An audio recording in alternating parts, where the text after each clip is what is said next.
So I wouldn't want to attempt to try to do what he does because he does it so well. So this morning I thought I'd spend a little bit of time just talking about one of the programs I've been involved with over the years, about the last 10 years really, called Hope Works of Greater Little Rock. And we have a curriculum that we share with the people we come in contact with. And I'm going to just share a bit of that curriculum because the interesting thing is I've probably shown this video series called Holistic Hardware, I don't know, 20 or 30 times. And I would tell you every time I go through it, there's some things that step on my toes a little. There are some things that I need to relearn. And so I thought in some of these they might have some meaning for you.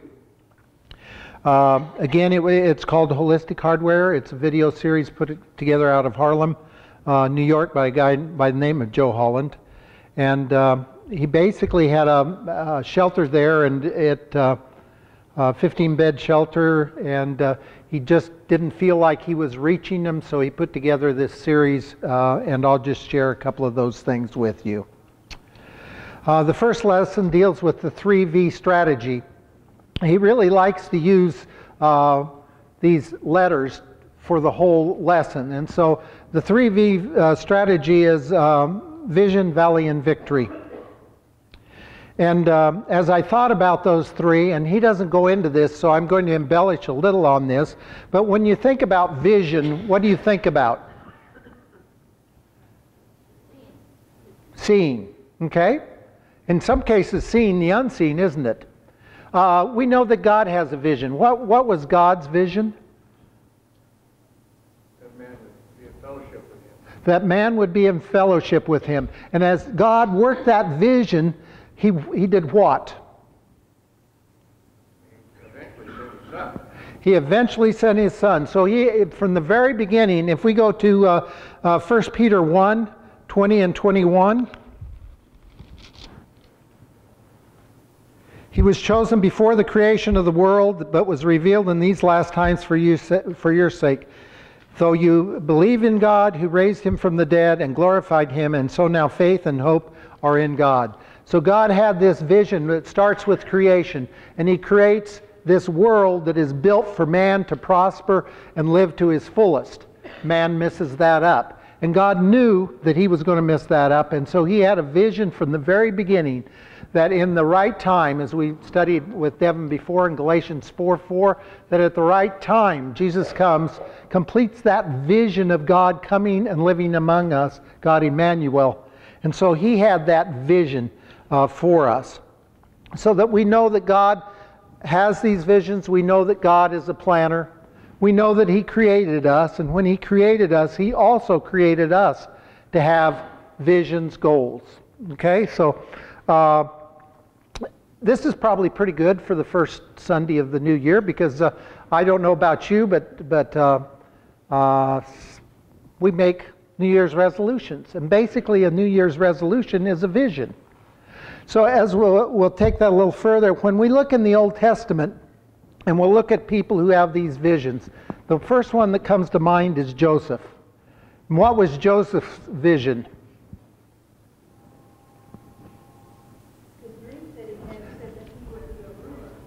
He had that dream. In fact, he had two dreams, didn't he? That he would be there and that these things would bow down to him, right? And we know that Joseph believed God. And then he shares those visions with his brother and father, and that doesn't go real well for a lot of reasons.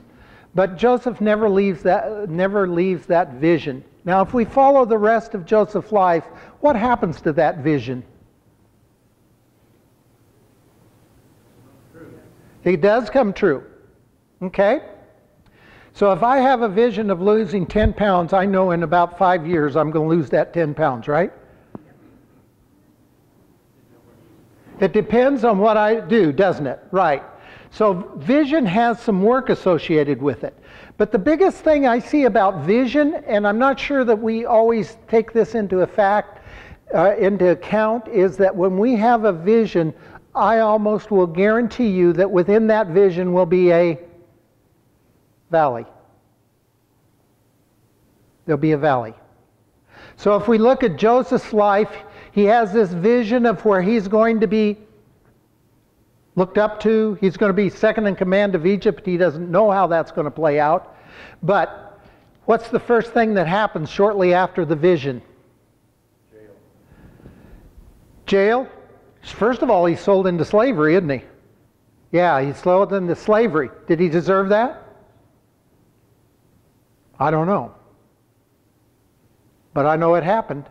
He had a pretty bad attitude. That's why his brother sold him. Yeah, he was an arrogant little kid, wasn't he? Yeah, he was the favorite one. And so the favorite one sort of gets sliced down to size, well, even more than that. And so he's sold into slavery, and then he ends up in Egypt. And how do things go in Egypt when he first arrives? Well, he thought he was king over the house. He was doing really well. He was king over the house. And then something else happens to his vision. What happens to his vision next? Potiphar's wife does what? Accuses him basically of rape. Okay? Was he guilty? No. So as a result of that, what happens? Ends up in jail. Okay, so now he's in jail. And how does jail go for him? Yeah, not bad, right? He's sort of put in charge of the whole jail. And then somebody comes up to him with a dream, two guys with a dream. He interprets the dream, and he says to the one guy, "Remember me," okay? And what happens next?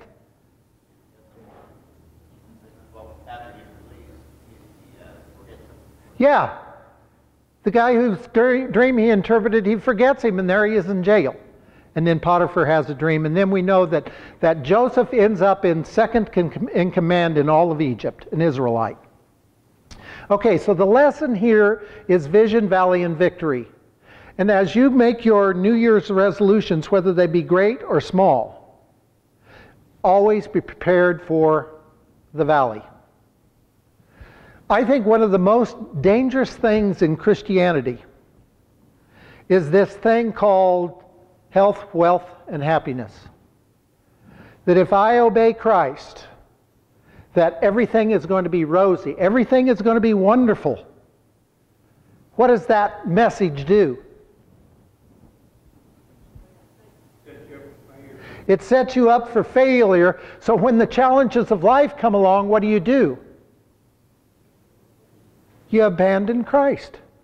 Because you are not prepared for the valley that follows. I taught school for, I don't know how many years, several. And sometimes we would have students who would come through who would be straight A students. And they didn't have to work for it. You know, that kid who's just really, really bright, and it comes along. I always worried about that kid a little. You know why I worried about him? He or she? Because they hadn't faced the challenges of life yet. It had been handed to them on a platter, and they had not learned the struggles that were coming along. So they cruise through high school, they get into college, they might even do well in college, but then that first thing comes along and they can't master it. And what happens to them? They go into a valley. Now some of them get out, some of them don't. But the point is that as we look at our lives, I think we've undersold this thing about valleys. We've undersold this thing about the challenges of life. And that's because they get in the road of the vision. We forget where it is we were going.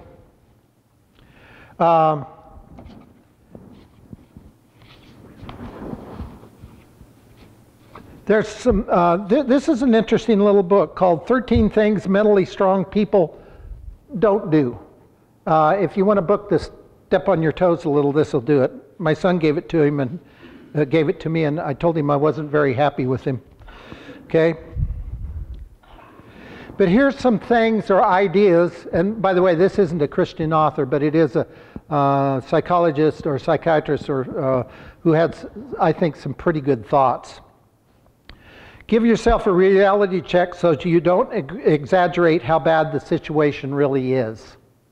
Okay, so when Joseph was in the valley, I think he never lost his vision of serving God. He was able to know where his reality was. Replacing overly negative thoughts about your situation with more realistic thoughts. When we get in a valley, what do we tend to do?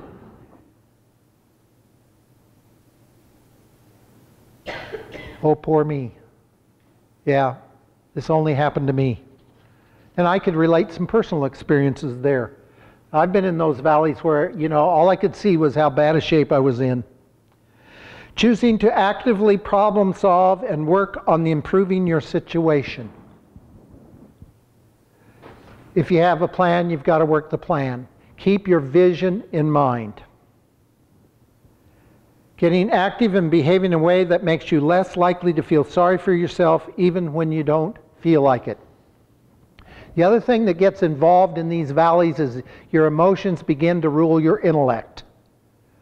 And so if you can keep the vision and keep that intellectual thought of that vision, it will let your emotions not rule. And we all have emotions. And the emotions are part of us, but we can't let the emotions make the decision. Here's a wonderful one. Practicing gratitude every day. No matter what your situation is, practice gratitude. What's not helpful? Allowing yourself to believe that your life is worse than most other people's lives. Poor me. Indulging in exaggeratedly negative thoughts about how difficult your life is. Remaining passive about the situation and focusing only on how you feel rather than what you can do. I'm sure that Virgil could share some of this thing about being passive, right, with the prison ministry. They just get in this place where they won't get a plan. They just sit there. Declining to participate in experiences and activities that can help you feel better. Another thing about depression is people don't want to become actively involved. Staying focused on what you don't have rather than what you do have.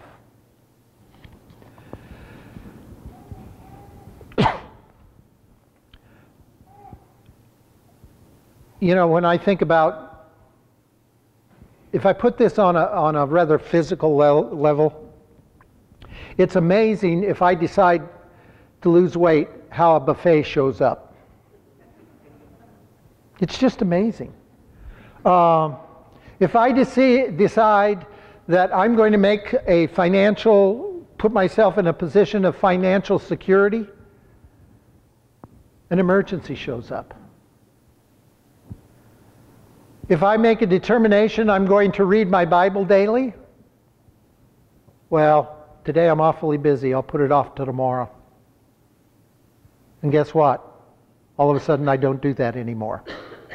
So as you think of your resolutions and as you think of your goals, you need to make sure that you prepare yourself for the valleys, that you get a plan to get yourself through the valleys. Now, there's a lot of older Christians in here, and I'm sure that at some point they would share with you some of their valleys. But the one thing that they have, or they wouldn't be here, is they've been able to get through those valleys. And with those valleys comes victory. With those valleys comes victory. The next one I want to share with you is what's called the 5C strategy. And the 5 C's are connect, care, conceive, commit, and carry.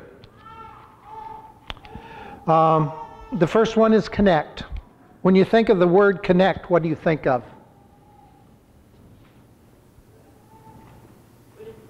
Putting together. So here we're talking about putting together people. Okay? But our first connection, if we're going to be healthy, is what? Our connection with God. That trumps everything. If we have that connection with God, then after that we jump into the second commandment, which is love your neighbor as yourself.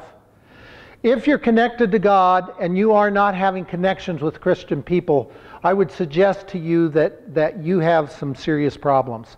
Because if we go through Scripture, just think of some of the connections that happened. Who can think of any connections that happened? Moses and Aaron. Get you started. Free one. David and Jonathan. David and Jonathan. Paul and Timothy. Jesus and the 12. You remember when Jesus sent the 70 out? How did he send them? 2 by 2. He didn't send them out by themselves. Why do you think he sent them out 2 by 2? Strengthen them. To strengthen them. When you have a Christian who you are connected with, you have somebody who, one, can be honest with you. That if you're getting off in the rough, they're willing to say to you, you know, you need to take another look at this, Jerry. You may need to adjust your life a little. Jerry, Yes. talking about connections. That's what we are. We are the connectors. In 1 Peter, where we're a royal priesthood, a holy nation.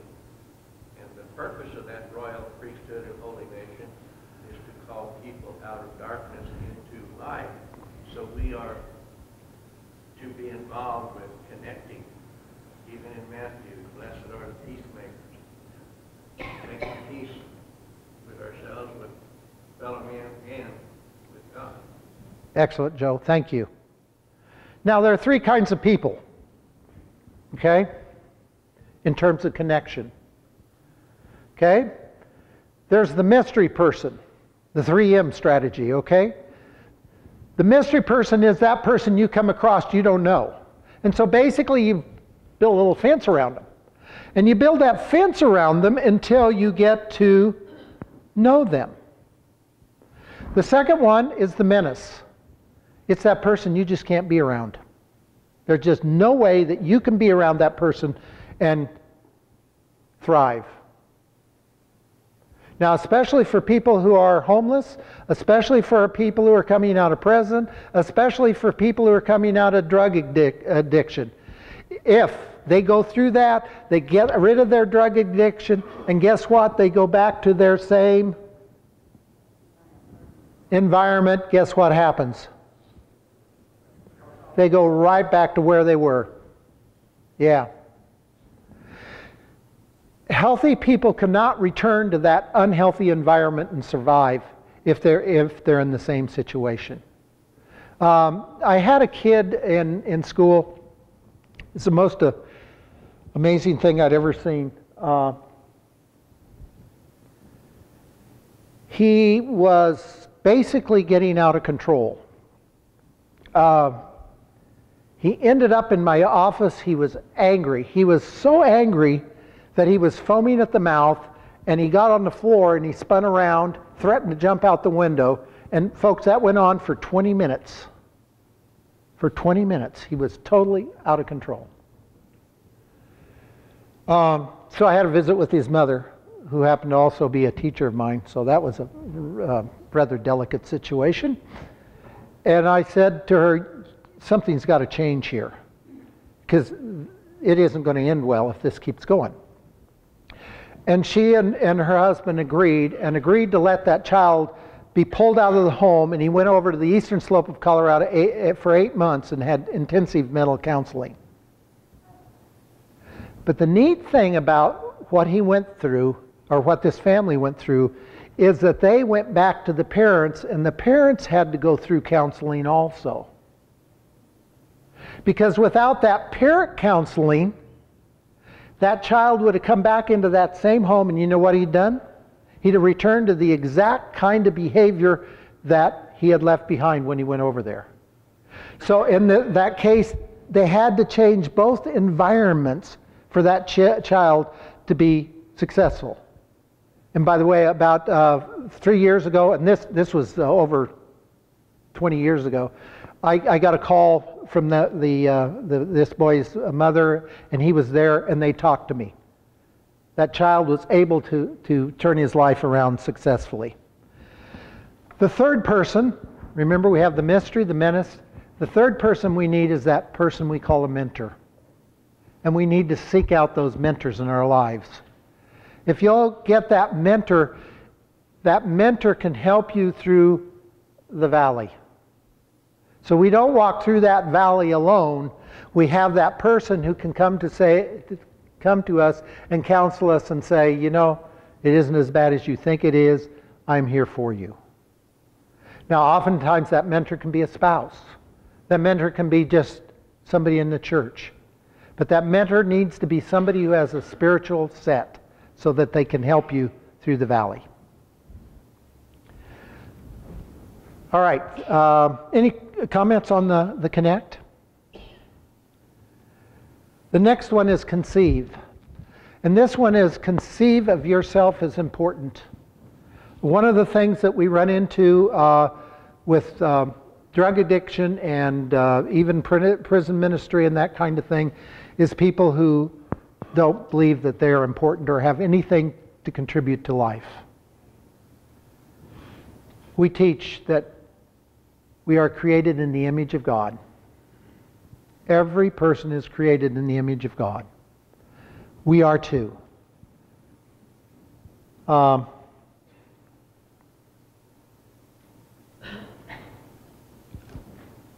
3:16, for God so loved the world that he gave his only begotten Son that all could come to him. So each and every person is important. We have to conceive of ourselves as that. Otherwise, why did Jesus come? If we aren't important, why would Jesus come and take away our sins? So we have to know that that we have importance. We have to know that there is a plan for us. We have to know that God has something in store for us. The next one is, pardon? You know, I spent a lot of time, many years in small congregations, and I would ask the question, are you saved? And most of them would say, at the best, I hope so. And we have lost that message. The message of 1 Corinthians 5:21, it says, God made him who knew no sin to be sin on our behalf, that we might become the righteousness of God. And somehow we kind of forget that we are righteous as God is righteous because of the grace that he's given us. And yet we continually want to beat ourselves down because of sin, etc., etc. And if you can get over that hump, you know, we sing a lot of songs, oh, woe is me type songs. We don't have anything to be beaten down. If God has made us righteous in Christ Jesus, what else is there? Right. And we need to grasp that so that we can help others understand that. The importance, right? Lift them up. That's part of the ministry, or ministering to other people. Thank you. The next one is care. The next one is care for somebody who is worse off than you. It's amazing what that'll do for your self-esteem. I was teaching a class about, it's been over a month ago, and we were on this and we were just reviewing, and I said, have any of you cared for anybody who's less fortunate than you? And we're talking about people who are coming out of drug addiction. This one guy said, yes, I delivered food to the poor. I delivered food house to house. And you know, the joy that filled his face when he said that was just incredible. So if you get down someday, care for somebody who's worse off than you are. It'll give you a joy that you cannot otherwise have. Commit. And this is commit to something that you do well. Commit to something you do well.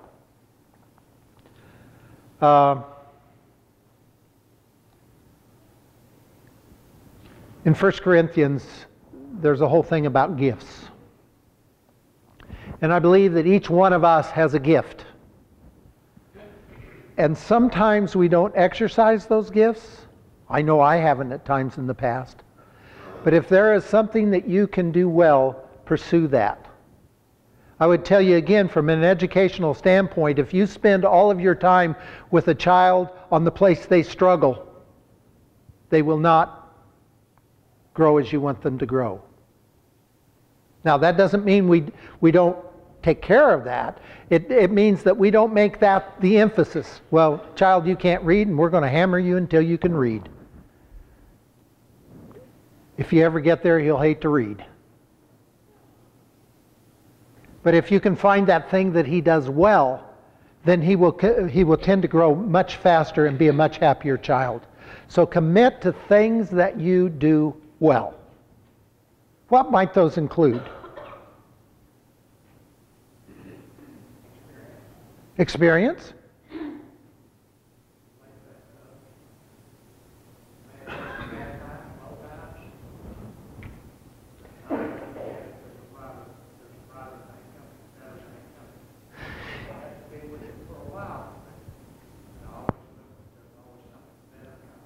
Absolutely.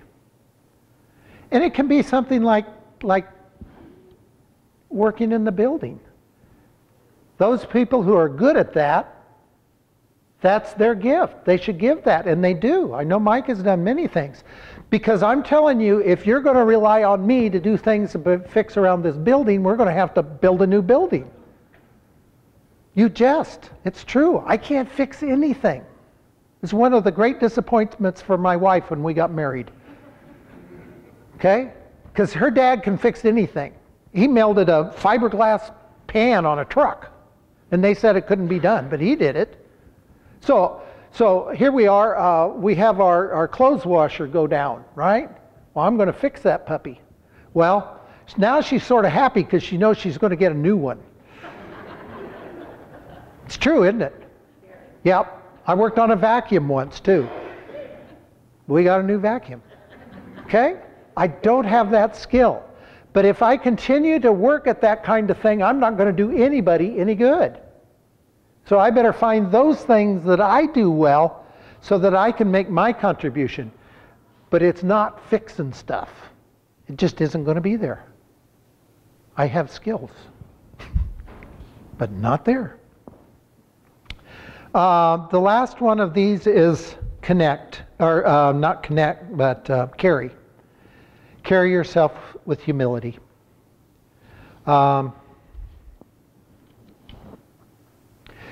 There's a line, there's a balance in there between pride and poor me. Okay? Because sometimes within humility, we can drop into this area of it's just poor me. Or we can write, I am a child of God, and therefore I am somebody really important. I'm more important than you. Well, that doesn't do anybody any good. So we have to find that line between poor me and pride so that we walk in humility. Who would be an example of that? Joseph. Pursue that a little bit, please. Well, he was lording it over his brothers and his parents because of his vision. Brothers sold him into slavery. He was in Potiphar's house. It wasn't so much that he refused Potiphar's wife, but he told her, in essence, you're not good enough for me. There's nobody greater in this house except Potiphar than me. Well, you don't want to tell the mistress of the house that. He wound up in prison. He was interpreting dreams. Tell me your dream, and he would interpret that dream. But when Pharaoh came to him, he said, I can't do it, but God can do it. So the key to that is what? Humility. Is that God can do it. God raised him up. That's Philippians chapter 2. That God works through us.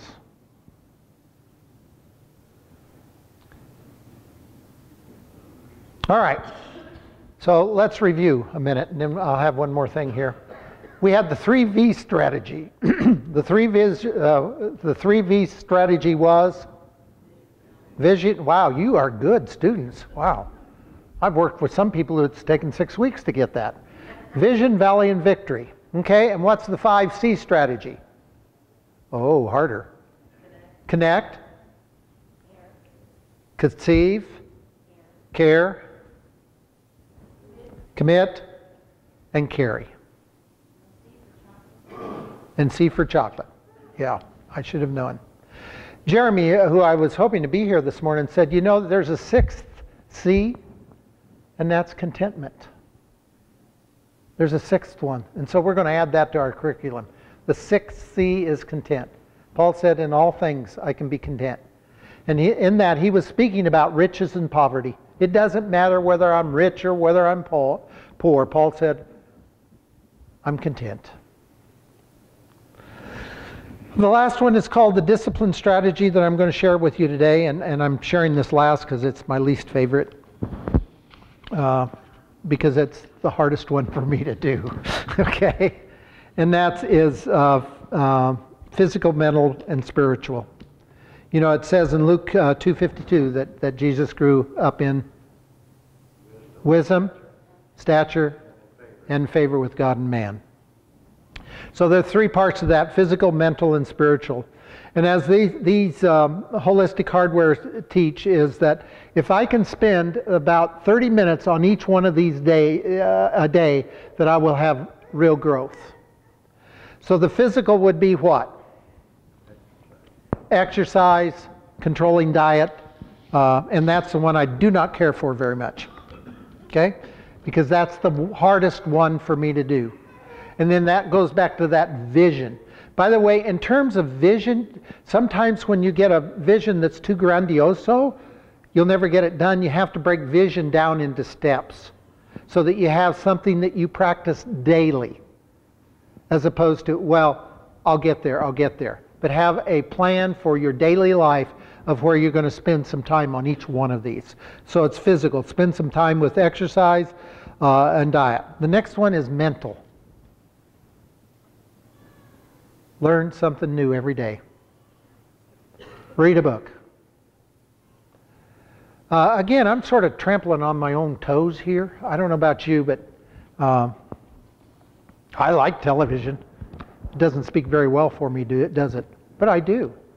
And if I'm not real careful, that becomes my one-eyed God. That's what I spend most of my time with, is watching that stupid tube. Okay? So I've made a commitment, and now you can all hold me accountable. By the way, one of the ways that when you set goals, if you want to get there, is have that mentor make yourself accountable to that mentor. Is that I'm committing myself to reading more, getting books that will exercise the brain. Because we know that without exercising the brain, it's just like not exercising the body. Things tend to go south. So find something to learn or to read or to do something that will cause your mental capacities not to go south. And yes? We need to all have the mindset, the attitude that Joseph had. I will not sin against God or man. That was his mindset. It was, wasn't it? Thank you. The last one and the most important one is spiritual. Every day have a spiritual exercise. That might come in many different kind of forms. It might come in consistent prayer. It might come in consistent Bible study. It might come in consistently trying to connect with somebody who you need to visit with, both who is on a mentor level and somebody who needs your care. And so I've sort of tried to put these 3 things in front of my life every day, the physical and the mental and the spiritual, and I'm finding that really challenging. Now remember, this program wasn't designed for me, but what I found out is it really was. That there are things here that I need to improve in my life. And I would just tell you that one of the greatest is prayer. If you can spend first thing in the morning in prayer and the last thing at night at prayer. I don't know about you, but sometimes when I'm praying at night, I fall asleep. And somebody said to me, that you shouldn't do that. And I got to thinking, I'm not sure that's true. Because I found out that when I fall asleep praying, if I wake up in the night, I'm still praying. And if I wake up in the morning, the prayer comes to mind. So I don't know that that's all bad to say you go to sleep in the middle of a prayer. I trust that God is understanding in that. But just that, I think it's the mental attitude of prayer. Put your mind in a place of where you're ready to worship God. Well, there are worse ways to fall. Oh yeah, there's a lot worse ways, isn't there? Yeah. Now, I'm not suggesting you introduce that as a practice in your life. That's not what I'm saying. But I'm just saying that quiet time, and again, that would deal with that contentment before you go to sleep. If you'll spend time with God, it will tend to give you that peace and contentment. Well, I thank you for your participation. I thank you for your attention, and I'll look forward to Devin getting over his stomach flu and being back with us next week. Thank you.